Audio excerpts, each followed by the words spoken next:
live que a gente trouxe da independência das Amazonas, a gente falou das tribos de mulheres guerreiras autossuficientes que não precisavam de homem para nada, que são importantes porque elas fazem cair completamente a história da carochinha de que a mulher é vítima, é donzela, é passiva, não conseguia fazer as coisas, né, mais braçais, então precisava do homem. Isso foi um mito implantado, porque na verdade nem sempre foi assim. Então foi importante trazer essas mulheres guerreiras que trabalhavam dessa maneira. Mas eu quis trazer também a Ártemis para o outro viés, que tem milhares de formas de falar sobre ela, porque a consciência cíclica, a inteligência cíclica e essas culturas matrilineares, elas não eram o oposto do patriarcado. Não era assim, é o patriarcado e o matriarcado. Então as mulheres mandam, os homens obedecem. Não é assim que funciona. Elas não eram binárias, elas não tinham essa história. Gênero foi uma coisa que foi implementada depois também. Todas elas trabalhavam com o sistema igualitário, embora eles reverenciassem a energia da deusa, as culturas, né, todas elas reverenciassem uma deusa mulher. Isso significava reverenciar um corpo de onde saía a vida e de onde a morte voltaria para uma ressurreição, que é o que acontece com a Terra, né? As coisas morrem e renascem. Eles cultuavam esses ciclos, mas isso não significava que a mulher tinha uma função tão mais importante e desse nível de desigualdade que a gente vê, né? Claro que a mulher tinha, além de terem as deusas femininas, ela tinha também um papel na ritualística, um papel nas decisões da sociedade, ela tinha uma posição ali. Só que não excluía o fato de também terem homens ali, como era o caso que a gente viu das Icamiabas, das Amazonas, que era uma outra estrutura, era uma estrutura realmente que elas excluíam. Existia isso também. Mas a consciência cíclica, essas sociedades matrilineares não necessariamente trabalhavam assim. Então, eu achei importante também, para também não parecer que é isso, né? Que é uma coisa ou outra, sendo que a inteligência cíclica não trabalha com essa dualidade. Ela trabalha exatamente com a integração de todos esses mundos, gêneros e possibilidades. Essa história da dualidade que a gente falou até na última live, também foi um conceito implementado depois, de bem, mal, céu, inferno. Não existia isso na época da cultura matrilinear. Então, por isso que eu Perfeito. achei importante.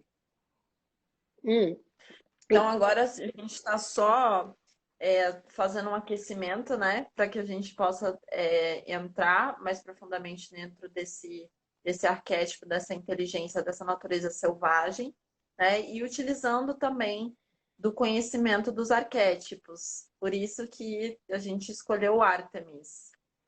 A Ártemis, eu coloquei a natureza selvagem, o xamanismo, porque como ela é essa deusa da natureza selvagem, e ela é muito associada a essa função guerreira, né, da terra, e um dos cultos dela, esses cultos a essas arquetipias que chegaram até a gente, né, Ártemis, Atena, Deméter, Perséfone, Hera, Afrodite, essas são as deusas que continuaram tendo seus cultos e ritos durante muito tempo, assim, até implementarem o cristianismo de uma forma mais radical, elas ainda tinham o culto delas. E a Diana, né? Porque a Ártemis, quando ela passou para Roma, ela virou Diana, ela também foi uma das deusas que continuou a ser cultuada há muito tempo. Depois eu vou até trazer uma curiosidade sobre isso. Mas eu queria dizer rapidinho, antes de entrar em Ártemis, que eu estou estudando agora os arqueólogos, né? E uma mulher maravilhosa, a Rihanna Hitler, que ela escreve o Cálice e a Espada, não sei se vocês conhecem esse livro. É um tratado assim da história da mulher, assim, durante todos os períodos da humanidade. E ela fala uma coisa muito interessante, que eu já falei aqui, acho que na Inteligência Cíclica, que a nossa história é contada por homens. E ela fez uma mega pesquisa como arqueóloga e descobriu que realmente toda a história também que é contada, né, do Paleolítico, do Neolítico, a história dos homens caçadores, bélicos e completamente dominadores, também foi implementado depois. Foi implementado, na verdade, por uma cabeça já patriarcal, pensando sobre aquelas esculturas, sobre aquela arte, sobre tudo que eles viam ali. E depois, no século XX, quando eles começam a ter arqueólogas mulheres, começam a vir as mulheres e começam a olhar com outro lugar, eles descobrem coisas interessantíssimas. Eles descobrem que até essa história dessas culturas bélicas dominantes que eram completamente, né, iam pela espada, né, como ela chama, o cálice seria o matrilinear e a espada se chama patrilinear, patriarcado. também foi implementado, porque todas as provas arqueológicas da época mostram que as sociedades não viviam assim. Muitas sociedades avançadíssimas, inclusive, não tinham fortificação militar, armas e toda essa estrutura bélica que foi encontrada muito depois. Então, é um revisitar a história e ver que realmente ela está muito mal contada, existem muitas distorções, né? Esse recorte social patrilinear, bélico, excludente de dominação, ele também ele é feito por um viés completamente estereotipado do que seria um modelo masculino da época, que já era assim. Então, achei muito interessante, assim, a gente já viu aqui, né, os mitos da Anatólia, de Hecate, Pandora, da Suméria, com Inanna e Ereshkigal. A gente já viu que essa cultura matrilinear, assim, tem restícios dela, assim, de 4.000 anos, que ela reinou absoluto. Em todos os lugares do globo se encontram provas de que esse culto a Deus existiu e ele era soberano. Inclusive, tem uma história interessante de Creta, que lá era super desenvolvido, a sociedade deles minoica era super desenvolvida, e eles cultuavam a deusa, era um sistema igualitário, né? Então, assim, não tinha essa distinção, embora fosse o culto à deusa, e eles tinham uma estrutura tão incrível que, assim, até as casas da época dessa galera porque essa galera que tinha essa inteligência cíclica pensava de uma forma diferente. Eles não tinham armas bélicas, não tinham nada para defender a ilha deles. As casas não tem nenhum restício assim, de uma desigualdade absurda entre elas. Por mais que tenham figuras que eram mais importantes na sociedade, tinham casas, sei lá, maiores, mas ninguém vivia na miséria, na pobreza. Até a pessoa mais simples tinha dignidade nessa civilização.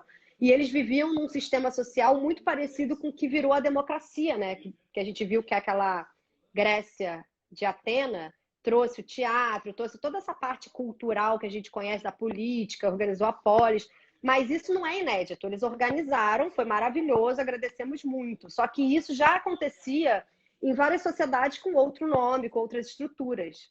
E mais interessante também, achei uma coisa muito interessante estudando Creta, que Por louvava, muito né? mais tempo, né, Jaque? Oi? Já existia isso por muito mais tempo. Por muito mais tempo. Assim, eles realmente institucionalizaram a coisa, como aconteceu com o teatro, que a gente sabe que as festividades que chamam de dionisíacas, que deram origem ao teatro, já existiam no Egito, deviam existir antes até. Só que foi Aristóteles que pensou sobre ela e trouxe o conceito da catarse e colocou ela num modelo, e trouxe essa palavra teatro, né? De onde se vê. Então, assim, a cidade de Creta, por exemplo, não tinha uma placa com nome, uma assinatura de artista, não tinham exército, não tinham muralhas. Então, assim, eles viviam num sistema completamente diferente do que a gente conhece. Quando a gente pensa no passado, a gente pensa assim, o povo primitivo, a gente pensa o homem que bate na cabeça da mulher, arrasta ela para dentro da caverna, né? Aquela coisa bem bélica. Sendo que essa pesquisa histórica, ela diz que tudo isso é uma projeção de estereótipos. Que, na verdade, eles descobriram várias coisas assim que são bafônicas. Por exemplo, eles descobriram várias esculturas que eles diziam assim, ponta de lança, arco e flecha, que eles associavam a armas. Eles descobriram que não passam de vegetação. São folhas. Se você observar bem, não tem nem como ser arco, que se fosse um arco, seria um arco ao contrário. Então, são manifestações da lua. E eles descobriram depois, né, com esse olhar mais preciso, tudo isso, e descobriram também, por exemplo, as imagens que representavam a deusa, elas eram tidas como umas estátuas que era a objetificação do desejo, do erotismo masculino da época, tipo uma Playboy da época, eram as esculturas da deusa, só isso, né? E depois de revisitando esse lugar, eles descobriram que era uma manifestação da vida, da fertilidade, da prosperidade, do portal de vida, morte e vida. Então, assim, olha a inversão da coisa. E a distorção de como a gente consome tudo isso, né, Jaque? Porque a gente tem muito isso dual, né? Muito separado, é muito forte isso pra gente. Dessa cultura que ainda é muito, né, socialmente, historicamente, tudo ainda vem de um viés muito bélico, né? Muito masculinizado da coisa. É porque realmente foi implantado um novo modelo de cultura, né, que dizimava o antigo modelo de cultura, reinventaram a roda, fizeram, né, tudo de novo e tudo de novo pegando pelo ponto de vista deles. Então é uma questão de ponto de vista. E que a gente está vendo que, graças aos deuses, com o passar dos milênios, a gente está tendo mais consciência, né? E aí, cara, eu fiquei louca com essa pesquisa, né? Eu tô assim, me debruçando nessas épocas. Então, ó, ele fala, essas estátuas que, na verdade, representavam algo importante a respeito de nós mesmos, as das deusas. Como um dia homens e mulheres veneravam os poderes que proporcionavam a vida no universo. Então, esses povos, eles tinham noção da importância desse ciclo da vida e a importância da gente reverenciar o lugar de onde vem a vida e o lugar onde volta a vida. Porque uma vez que a gente morre, a gente volta para a terra. Você pode ser cremado, você vai jogado no mar, ser jogado na terra, mas o seu pó vai voltar para a terra, seu corpo vai voltar para a terra.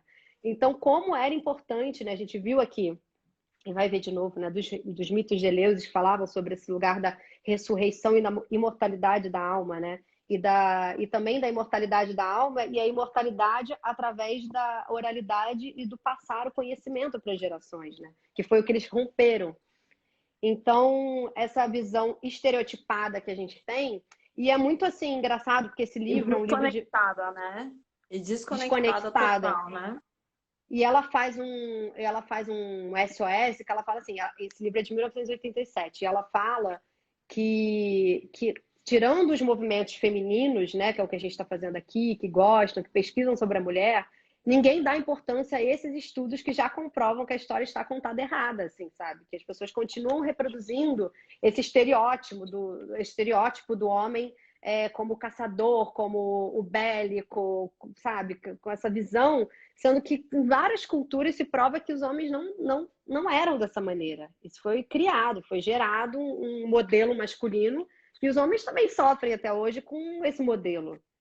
A gente tem o movimento das mulheres, né, do feminino, do feminismo, do sagrado feminino, mas também tem o movimento dos homens que não aceitam também esse lugar, essa caixa que colocam o masculino, e que a gente vê que não é por aí. E, então, a última coisa antes de entrar em Artemis, o André Leroy Gourhan, que era diretor do Centro de Estudo da Pré-História e da Pró-História em Sorbonne, ele diz assim, que o povo paleolítico, sem dúvida, entendia a divisão do mundo animal e humano como metades que se confrontavam e compreende que a união das duas metades comandava a economia dos seres vivos. Então, eles já tinham a consciência dessas múltiplas facetas, inclusive desse nosso lado que a gente viu no mundo avernal, que é esse nosso lado animal, e que Artemis também fala desse nosso lado selvagem, caçadora, enlouquecida, que também existe dentro da gente, que também, né, se manifesta, né, de vez em quando ou sempre, depende da personalidade da pessoa, mas que também tem que ser compreendido para ser trabalhado. E essas culturas todas trabalhavam isso como algo natural, reverenciavam inclusive esse nosso lado mais animalesco. A Artemis a gente viu um pouco na live da Independência das Amazonas que ela também marca a natureza selvagem e ela é marcada pelo ritmo dos animais, né? Então, ela é a caçadora porque ela e os animais têm essa dança de morte. Então, ela está completamente imersa nesse mundo natural, de onde ela também, embora seja um animal racional, também faça parte como metade animal dela. Então, Ô, a Jaque, Artemis...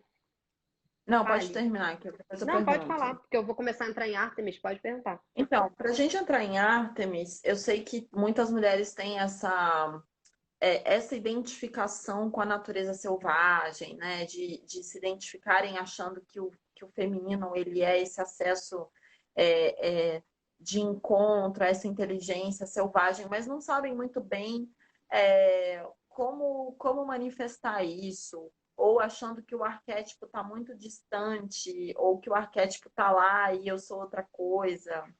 Como que a gente consegue trazer esse conhecimento, essa inteligência, começar a agregar essa inteligência dos arquétipos na prática, na nossa vida? A gente pode ver as características, né, que esse arquétipo traz e ver o que a gente se identifica ou não se identifica com ele. A gente nunca é uma coisa só. mas às vezes a gente está vibrando mais num arquétipo. Por exemplo, a Ártemis, ela tem essa coisa da natureza selvagem, ela não se identifica necessariamente com o gênero, ela não necessariamente quer ser mãe. Ela é uma mulher autossuficiente, embora ela não tenha a pegada de Atena, que quer ser bem resolvida no campo business, uma businesswoman, sabe, né? Sabe fazer negócio, é uma empreendedora, está super bem inserida nesse meio patriarcal. Ela pode ter um pouco de dificuldade até com esse meio urbanoide de ser, e ela gosta de ir para a natureza, ela gosta de ficar na dela. Embora ela esteja com mais pessoas, ela precisa do canto dela, da solidão dela. Ela trabalha muito bem assim. Caso ela venha se casar, assim, essa vida Deméter, mãe, né, cuidar de filhos, ficar em casa cuidando dos filhos, ou então afroditiana, se arrumar, se querer se doar para o outro, não pega nela. Então, ela pode não querer necessariamente se casar e ter filhos, ou ela pode vir a se casar e ter filhos, mas aí, para dar certo isso, ela teria que se casar com alguém que respeite muito esse lugar, essa individualidade dela, esse espaço dela. Ela não é aquele romance fofinho, grudento, ela é uma coisa mais cada um na sua. E ela tem essa coisa, ela é muito voltada ao corpo, então provavelmente parceiros que também tenham essa pegada, né, que gostem de esportes, que gostem de ar livre, que gostem de natureza, porque ela vai querer estar na natureza, não necessariamente a vida inteira dela, mas ela vai sentir necessidade de ter essa conexão com a natureza volta e meia. Isso reabastece ela. Então, a gente entender que a gente tem também essa natureza selvagem dentro da gente, essa faceta Ártemis, né? Talvez algumas pessoas não se identifiquem nem um pouco, né? Que estejam vibrando em outros arquétipos, mas muita gente, ó, por exemplo, a Marcela colocou aqui muita gente tem afinidade com esse lugar, né? Que às vezes, assim, eu lembro que quando eu fui morar sozinha a primeira vez, eu tinha muita vontade de ter um espaço meu. Eu demorei muito para conseguir. Eu fui morar, né, com meu marido na época, eu tinha muita dificuldade de dividir o espaço. Eu tive muita dificuldade de adaptação. E eu lembro que eu pedi para ele, para o quartinho da despensa, que ficava cheio de coisa, para ser meu quarto de meditação, que eu precisava de um espaço que eu pudesse, assim, me desligar e falar, esse lugar aqui é meu, sabe? Nem que fosse um cantinho na casa. Então, hoje em dia eu não tenho mais isso, eu já abdiquei desse lugar, assim, eu consigo achar o meu lugar em vários espaços, eu consigo, né, tomar o espaço de uma outra maneira. Mas naquela época isso era importante para mim, eu estava ainda me encaixando e estava vibrando mais nesse arquétipo. Então, essa pessoa tem essa necessidade de saber que isso tudo bem também, que ela tem essa faceta também dentro dela, da mulher que é autossuficiente, que consegue trocar uma lâmpada, que consegue dar conta de si mesmo, consegue gerir a sua casa e que não necessariamente precisa do outro 24 horas por dia. Inclusive se incomoda se o outro tiver grudado nela 24 horas por dia. Então, esse lugar. Tem esse senso de liberdade em primeiro lugar, né, Jaque? Porque ela é selvagem. A Ártemis, ela é indomada. Você não consegue domar uma mulher Ártemis. Você consegue conviver com ela, mas assim, se você quiser que ela haja de acordo com um determinado padrão que não é dela, é impossível, porque ela pode até tentar, mas ela vai começar a tomar outros rumos, ela vai se sentir infeliz, ela vai ficar deprê e no final ela vai fugir para o meio do mato. Porque ela vai se sentir tão sem energia que ela vai precisar abraçar uma árvore, vai precisar correr a cavalo. A Artemis também tem essa coisa com os animais selvagens e os animais, né, dos animais domesticáveis, tem essa figura do cavalo que é o mais, que seria um de grande porte, né, que a gente tem acesso hoje em dia. Então ela tem essa coisa com o cavalo, de gostar da natureza, de gostar de correr livre. Então, ó, quase me descreveu a Ana Clara. É engraçado que tem um dos livros que eu gosto, que faz um testezinho para ver qual é a sua deusa. E a minha deusa deram três quase empatadas, e uma delas era a Ártemis. Eu fiquei chocada. Eu comecei a estudar mais sobre a Ártemis nessa época, porque eu não sabia tanto sobre ela, e como eu vi que eu vibrava muito esse arquétipo, eu falei, nossa, preciso entender melhor esse arquétipo. Fiz um teste antes de ontem e o maior percentual deu Ártemis, deve ser esse teste. E agora você falando, mas deu impossível. Exatamente, mulheres indomadas, de natureza selvagem. Eu coloquei Ártemis o xamanismo, porque inclusive esse movimento que muitas pessoas estão voltando agora, do xamanismo, da questão da terra, do guardião do fogo, desse lugar de pulsar com o ritmo da natureza, ele veio desses ritos de Ártemis, né? Os ritos de Ártemis, quando eles pararam de serem feitos, eles foram se desmembrando e se tornando uma outra coisa.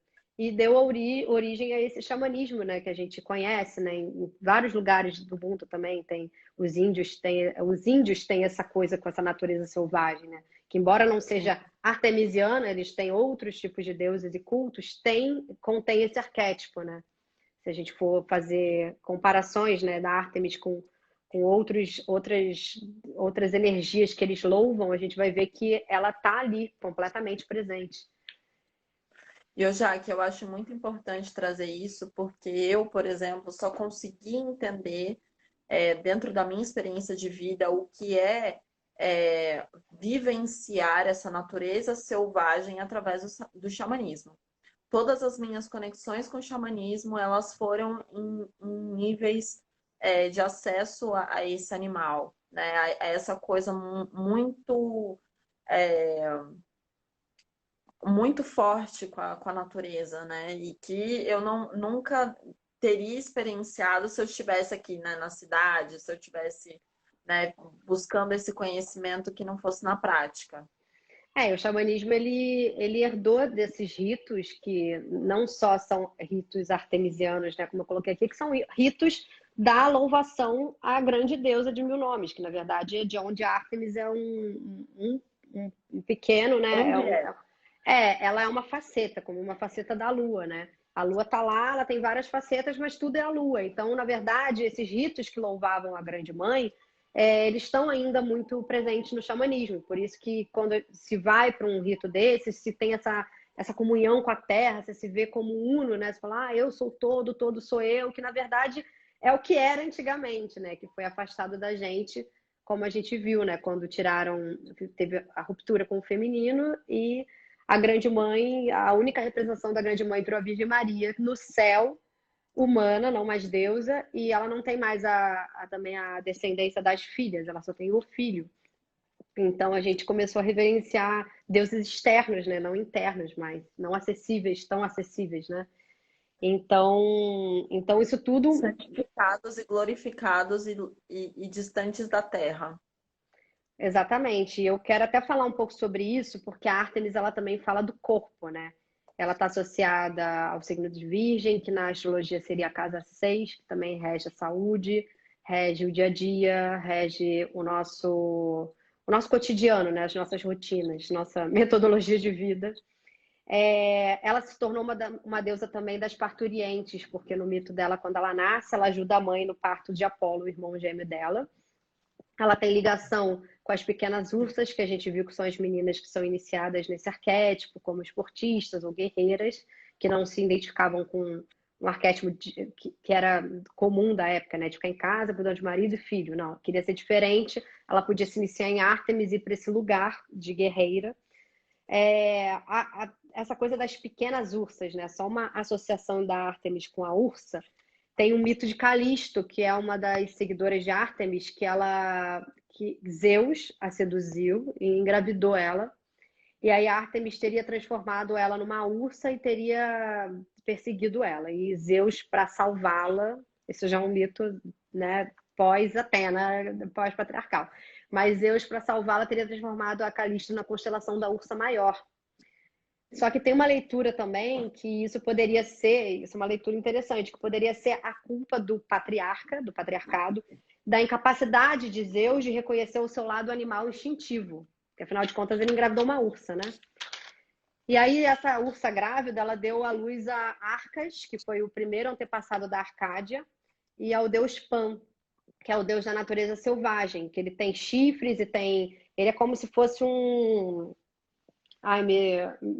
fauno, que ele tem aquelas patas de bode, tem aquele chifre, e ele aqui é humano, né? Que ele é meio humano, meio animal, porque ele representa essa natureza também selvagem do corpo e de tudo que a gente não quer entrar em contato, mas que existe dentro da gente. E ele é muito instintivo, então ele não tem filtro, né? Ele consegue comer um bicho no meio do mato e ao mesmo tempo tocar flauta. Ele tem essa natureza selvagem humana muito misturada. E ele foi associado, inclusive, ao diabo depois, né? Com o cristianismo, por causa da figura dele que é grotesca. Vamos lá. Aí as mulheres Ártemis, a gente já falou aqui, né? Que elas seriam donas de si, espíritos independentes, autossuficientes. Não são mulheres que se arrumam tanto como as mulheres Afrodites, elas também não ligam muito para isso, mas tudo bem também. Elas têm essa coisa da natureza selvagem delas. Pode vir a faltar um pouco de doçura na mulher que tem esse arquétipo de Ártemis. Elas podem até, dependendo do caso, serem associadas a mulheres meio masculinizadas, mas é porque elas não têm essa identificação de gênero e nem essa necessidade de ser uma mulher padrão, que é o que a gente aprende que é uma mulher, né? Que tem que se arrumar, tem que ter cabelo assim, assado. Ela não entra nisso, ela é completamente fora disso. Então pode ser interpretada dessa maneira, mas não que ela seja, porque interpretam ela dessa maneira. Aí É na que a Roma, beleza dela vem de outro lugar, né? a beleza dela é a natureza dela, ela é autossuficiente, ela quer ser quem ela é. E aí sigam-me, quem me ama me segue, quem não me ama tudo bem também, não vou morrer por causa disso. Ela não quer agradar. Ela quer se agradar no sentido, ela não quer nem se agradar, ela só quer ser. Ela é presença, corpo, ritmo da natureza, é como os animais, não tem esse lugar. Ela é pulsão, né? O corpo é pulsão.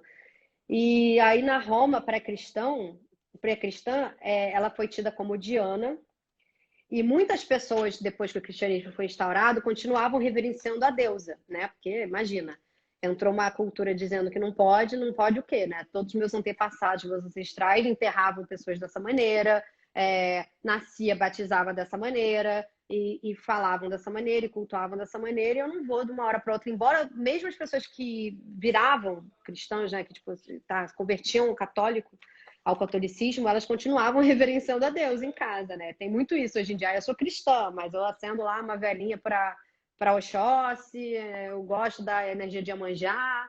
Então eles tinham isso, eles reverenciavam, mesmo os que já tinham sido convertidos, ainda tinham muito dos antepassados. E aí os cristãos, eles tinham muita dificuldade de tirar esse culto da Diana. E o que eles fizeram? Eles começaram a associar a Diana com Herodíade. Herodíade era uma mulher que pediu a cabeça de São João Batista, que é quem batizou Cristo no Rio Jordão. E as pessoas que tinham se convertido ao catolicismo, né, viam a Herodíade como uma mulher muito má, muito perversa. E aí Herodíade, Diana, eles começaram a fazer essa confusão na cabeça das pessoas dessa época, que começaram a ficar confusas, como se Diana, Ártemis, que veio de Ártemis, que veio da grande mãe, a grande deusa, fosse tivesse alguma coisa, alguma ligação com Herodíade. Então elas começaram a não querer mais reverenciar Diana, porque elas não reverenciavam Herodíade. Elas começaram a achar que, né, então não. Então assim eles conseguiram muito devagarinho que as pessoas fossem se afastando desses cultos da Diana, de Ártemis, e fossem cada vez mais se adequando aos cultos cristãos. E aí, milênios depois, Nossa, muito importante isso. Oi? Muito importante isso. E assim, por exemplo, um dos exemplos, a erva artemisia, que é associada a Ártemis, inclusive, ela é uma erva boa para expulsar coisas, né, que a gente não quer mais. A Ártemis, ela tem esse poder também. Pessoas que têm dificuldade de dizer não, sabe, de expulsar o que não quer para sua vida, a energia de Ártemis pode ajudar. E aí, Artemisia é uma erva que está associada a isso, né? Expulsão de coisas do corpo que não se quer e tudo mais. E quando chegou aqui no Brasil, como tinha essa associação negativa, a erva Artemisia virou erva de São João. Para limpar o nome da planta, porque, né, já estava suja com a coisa de Herodíade, de Diana, de Ártemis, para você ver onde a coisa chegou, a distorção chegou. E na reforma gregoriana, né, no século XII, a gente viu aqui na live dos calendários, que infelizmente não ficou salva, mas que eu falei de todos os calendários antigos antes da reforma gregoriana, que é o calendário gregoriano que a gente usa. Quando chegou a reforma gregoriana, ela também começou a fazer uma desapropriação do ser humano com o corpo. E Ártemis fala do corpo, né? É toda essa louvação à deusa, à nossa natureza selvagem, não tem como não passar pelas pulsões do corpo, que são as pulsões da terra, que são os nossos 5 sentidos, né? Então, e muitos outros, né? 5 sentidos que são os clássicos que a gente fala e que a gente cataloga. Então, assim, a independência da Ártemis, que é ligada com a liberdade, com o prazer, mas não um prazer que a gente vê afroditiano, né? É um prazer de estar viva, um prazer de estar livre, um prazer de ser quem ela é. Então, todo esse lugar de pulsão, do sensorial, o corpo também diz respeito às nossas memórias, à nossa ancestralidade. Ele é a nossa potência. Então, quando a gente se desconecta, começa a fazer essa desconexão do corpo, começa a desconectar a gente do nosso próprio poder, né? O nosso poder de, inclusive, nos conhecer, saber os nossos ciclos. Os antigos povos, eles olhavam a lua, eles associavam os ciclos femininos aos ciclos da lua, porque batia simplesmente 28 dias, 29 dias e meio, que é o dia, que é a rota completa de uma alunação. Então, eles começavam a perceber que eles sabiam que tinha uma associação da natureza com a nossa natureza. E aí, com essa desconexão do corpo, as pessoas começaram a ter vergonha de se expor, vergonha de dançar. Ai, não quero cantar em público também, porque minha voz é meio feia. Não sei. Por quê, gente? Porque a gente começou a ser apartado também do nosso próprio corpo. E isso foi construído, né? Então, muitas pessoas hoje em dia não têm ainda consciência corporal, né? Ainda tem questões com o corpo, não amam o seu corpo, querem esconder. Você fala, vamos dançar, a pessoa fica com vergonha, que vem dessa desconexão com o corpo começou sendo traçada, que tem a ver com Ártemis. Então a gente perdeu o contato com a nossa autoconsciência, né? Quanto menos a gente conhece o nosso corpo, menos consciência a gente tem da nossa natureza, que é a nossa natureza selvagem, de onde, né, a gente está vendo que é essa arquetipia. E aí a gente não tem consciência dos nossos ciclos naturais, são os nossos próprios mistérios, a gente acaba se afastando da nossa natureza. E como essa deusa, ela rege a terra, ela fala do corpo como um lugar sagrado, né? Um lugar de prazer, de viver dessa conexão. Achei importante trazer isso, né? Porque o nosso corpo como potência, da gente não ter vergonha de nos tocar, de sentir os prazeres do corpo, que são os prazeres da nossa natureza, que tem a ver com a natureza também como um todo, né? Da gente ter não querer ter relação com a natureza e com a nossa natureza, essa desconexão que aconteceu, traz um lugar, assim, é muito fácil alguém implementar alguma coisa na gente se a gente não entende nada sobre a gente. Precisa de alguém vir de fora para nos salvar, porque a gente fica perdido, né, sem isso. A gente fica sem referência, na verdade, sem espaço, né, já que para explorar essa natureza selvagem que tem tanto atrofiamento na nossa sexualidade.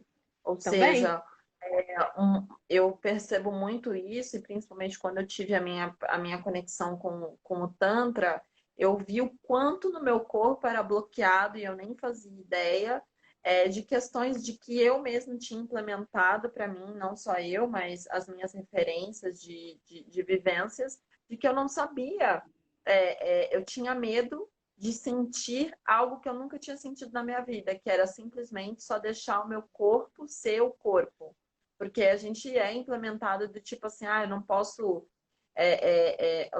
Por exemplo, se você tem um bloqueio que você não consegue sentir o seu corpo tremular, você não consegue sentir o seu corpo liberar líquidos, você não consegue gozar, porque simplesmente você não sabe o que é isso, né? É uma energia muito mais animal, é uma energia muito mais que você só deixa ela fluir, mas que por toda uma construção você nem imagina o quanto você acaba atrofiando isso.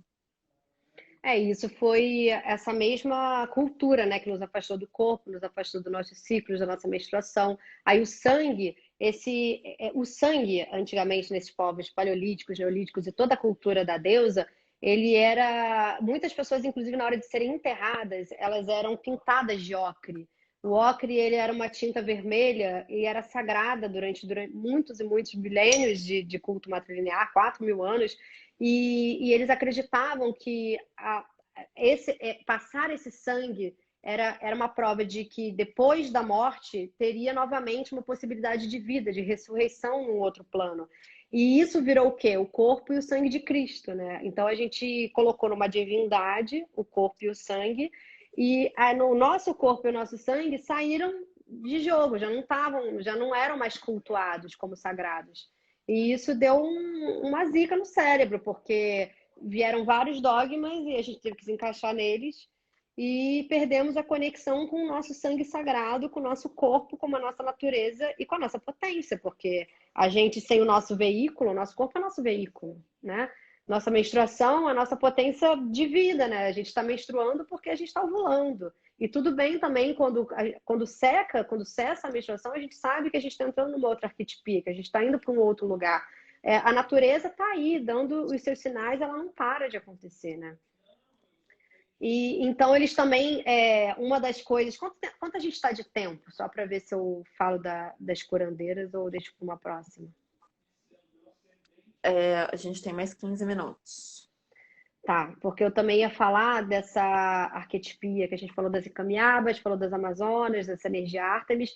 Então, na próxima lua crescente, eu vou falar de Jurema, que é a energia de cura, que é ao lado da mulher saber o momento certo de se colher uma erva, qual é a erva necessária, que toda essa medicina que foi levada, foi tirada de nós, porque aí só os homens poderiam ser médicos, a mulher era bruxa e era queimada. Então, todo esse lugar da curandeira e de saber a erva certa, porque as ervas elas têm essa ligação também com a deusa, com a natureza, com essas energias que também não eram mais aceitas. Então, elas também foi tirada, né? As mulheres curandeiras viraram uma coisa à parte, não se levam mais a sério, sendo que o princípio ativo dos remédios são as plantas, né? Mas aí agora a indústria farmacêutica e os médicos detêm esse conhecimento. E a Diana Ártemis, o culto dela, que foi iniciador do xamanismo em muitas regiões, que ainda louvavam a deusa, também deu origem, né, à religião Wicca, que a gente já falou da outra vez, que também tem essa base do xamanismo. E a Ártemis ela é a floresta virgem, né? O Nietzsche foi o primeiro filósofo, né, a associar o Dioniso como o lado, uma faceta de Apolo, como se fosse o lado avernal, o lado mais obscurecido de uma energia complementar apolínea. E ele é como se fosse o irmão sombrio de Apolo, que é o irmão gêmeo de Ártemis. Então, Ártemis e Dioniso estão intimamente ligados também. E ela também está associada às mulheres que seguiam Ártemis. Elas tinham uma energia, um culto, que são muito semelhantes ao culto das bacantes. Que a gente, não sei se todo mundo conhece, o Dionísio é associado ao deus do transe, do vinho, do teatro, do êxtase. E ele tinha essa legião de mulheres que seguiam ele, e que eram as bacantes, e que faziam seus cultos. E antes desse culto a Dionísio as bacantes, tinha um culto, porque a gente viu aqui no solstício que eles têm o deus Sol, né, que tem um deus, que ele morre no lugar da deusa, né, por um período, né, a gente viu no mito da Suméria, que o deus desce, e vários outros mitos também, quando ele começa a retornar, que é o inverno, para culminar na primavera, quando ele chega, que a gente viu que como eles explicavam esses ciclos da natureza. E Dioniso era uma figura, uma faceta, era um desse deus que era desmembrado no outono, e o sangue e o corpo dele eram espalhados pela terra, que era para garantir que a terra se renovaria. E como prova de que ela se renovaria, ele renascia na primavera. Então ele morria para ser renascido. E aí o culto do Dionísio ele foi revivido mais tarde. Aí quando ele foi revivido mais tarde nessa coisa das bacantes, um animal era caçado por essas figuras, né, associadas a Ártemis, dessa natureza selvagem, que despedaçavam esse animal e aí entregavam ele como sacrifício para a terra para fazer esse movimento do Deus que morria e que ele ia voltando agora no inverno para renascer na primavera. E aí as suas seguidoras, elas dançavam em volta da fogueira, elas tinham essa coisa do êxtase, do prazer do corpo e da natureza. Então não era um prazer afrodisíaco, que ela precisava transar com alguém, era um prazer de um êxtase, de estar na natureza, de ter contato com o seu corpo e de se tocar e de se permitir, que elas tinham essa loucura que depois foi associada às bruxas, né? A mulher do diabo queima na fogueira também, que a gente vai ver depois quando for ver outros, quando começar a adentrar esse lugar mais Idade Média.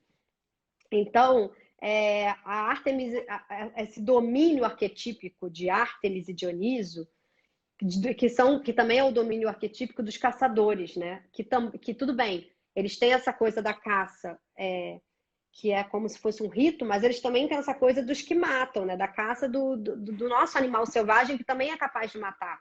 Então, os equivalentes seriam, como falei no do mundo avernal, a Kali Shiva, com as suas facas gotejantes, cadáveres e membros cortados.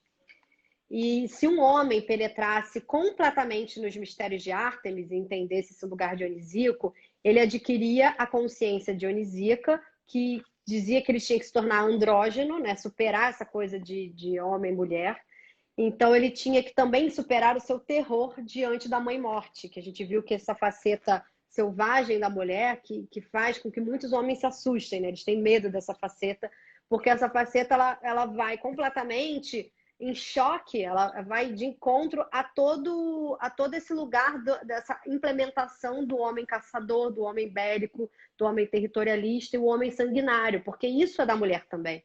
E como isso foi passado exclusivamente ao homem, quando o homem entende que a mulher também é isso, tem um choque, porque ele perde o seu Aí dá um lugar. bug. Porque ele perde o seu lugar estereotipado, construído, e ele fica perdido ali. Porque foram Sim. construções de séculos e séculos dizendo que ele é isso. E aí a chance dele morrer de medo dessa mulher, não querer ter contato com essa mulher, querer até destruir essa mulher, como a gente vê a violência que acontece doméstica, a gente vê a violência contra os trans, contra todo tipo de pessoa que sai desse estereótipo, né? Como existe essa repulsa a isso, e que nada mais são do que pessoas que estão vivendo a sua natureza, né? Estão vivendo quem se é. E que, na verdade, foi desconectado da gente. Então é isso, a mulher que penetra profundamente na natureza selvagem artemisiana precisará reconhecer seu poder primitivo e também a sua sanguinolência, né? E o poder que isso gera também diante dos homens, porque uma mulher que quer entrar a fundo nesse arquétipo artemisiano, assim como a Atena, ela pode causar uma repulsa também, né? Eles podem não se sentir à vontade, expelir muita gente, porque as pessoas que querem que a gente haja de acordo com o estereótipo talvez não gostem muito desse nosso lado artemisiano. Então tem esse termômetro aí de se saber que entrar nessa natureza selvagem é entrar em contato com uma mulher muito diferentona do que a gente conhece também, né? E é isso, basicamente, que eu tenho para trazer de Ártemis aqui. Se tiverem perguntas, quiserem falar um pouco, eu vi que escreveram aqui para cima também. Ah, Jaque, achei que foi perfeito. Muita coisa. E agora eu peço aqui para que as pessoas que queiram interagir, queiram comentar, ou que se identificaram com algo, ou que tenham alguma dúvida. A gente tem mais uns minutinhos aqui.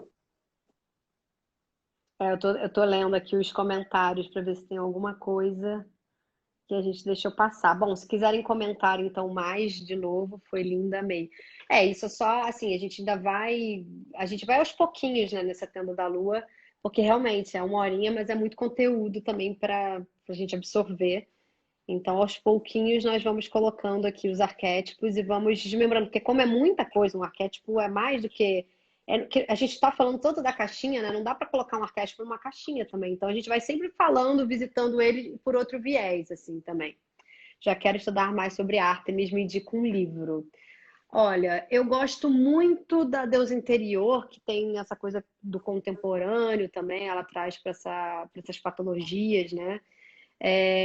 Eu estou estudando também esse Cálice e a Espada, que eu estou gostando muito, que também fala dos arquétipos, mas ele fala muito mais das culturas ao longo da história da mulher, né, ao longo da humanidade, que também acho muito interessante.